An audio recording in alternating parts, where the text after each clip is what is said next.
I hated writing this book the most because Grace canceled? Yes, because I needed to write it. Yeah, Grace canceled. I hated writing Grace canceled the most because it needed to be written. And I don't know if it was more for myself or for other people, but I think every now and then it's good in my industry to do a gut check and a spiritual check as to where you are and how you're treating people and how you're representing the issues that you say that you care so much about. And are you being a good representative of that? And are you being a good bearer of the platform that you have been given? Why or why not? And so that's kind of where this book came from. And it looked at cancel culture, but even more than cancel culture, the cancellation of grace and the cancellation of redemption and reconciliation and why everybody is so divided. So that's what Grace Canceled was about. And it was written at a very difficult period. And it was therapeutic and cathartic at the same time. And I didn't let myself off the hook at all. Like I didn't excuse myself, even though I wrote the book. I didn't excuse myself from it. So, but that's what that one was about. Yeah, and that one was very timely. How long did that one take? Because, and it seems like things have only gotten worse since then. It doesn't seem like we're on a trend to that unreconciliation or understanding the nature and the power of forgiveness and working together. It seems like we have politicians intentionally dividing the country for their own political gain. And by political gain, I mean power grabs.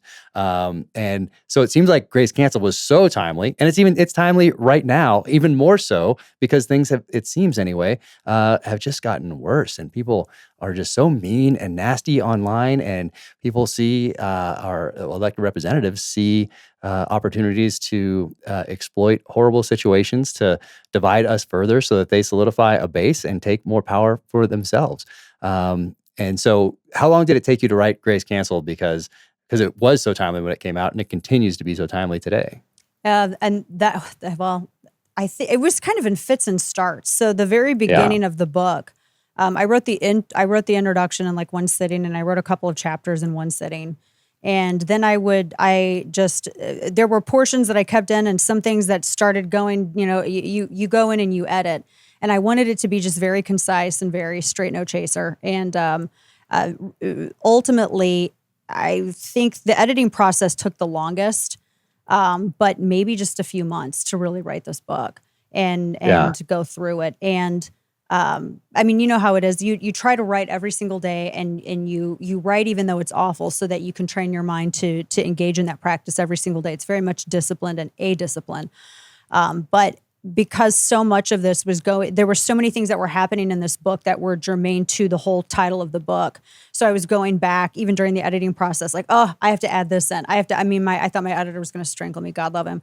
And adding different stories in, while also trying to not drag it out for forever, because, they're like, look, there's only so much that people want to read of this one topic. I'm like, I get it, but there's so many examples of this. But it's weird because it was one of the quickest books to write, but the hardest book to edit, if that makes sense. Oh yeah, I remember talking to you when you were editing it, and you were like, and I'm like, oh, I love editing, and you're like, this is crazy. It's hard. It's like it's like having a child in a way. You're having a child, and then you're sending it out there, and then it's like you're being, and then you're judged on that creation, and so you're very sensitive about it. It's awful. Oh, it's awful. Seriously, no, I've thought of that analogy before, but I never say it because I want have my wife be like, really. Really? So it is. It very much is. It is like it's in many ways it's like having a kid.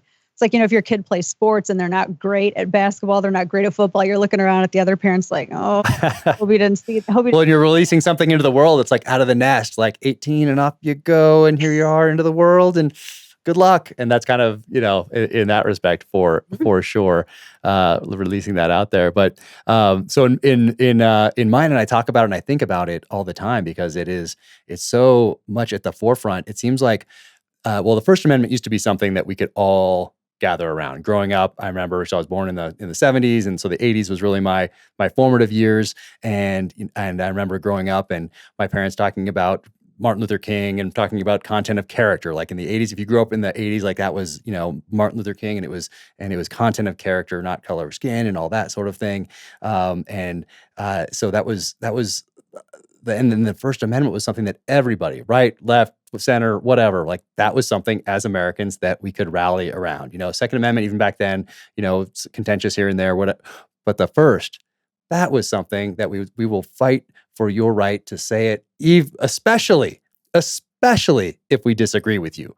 And now we are seeing that the exact opposite of that. We're seeing opportunities for big tech and politicians to get us in what I call an L ambush. So in the military, you have an ambush here. It's an online ambush. And then you have an L ambush. So you're not like shooting at each other, but you have the enemy trapped in an L. And that's what I see this as, is big tech and politicians right here catching us all in this L ambush and promoting,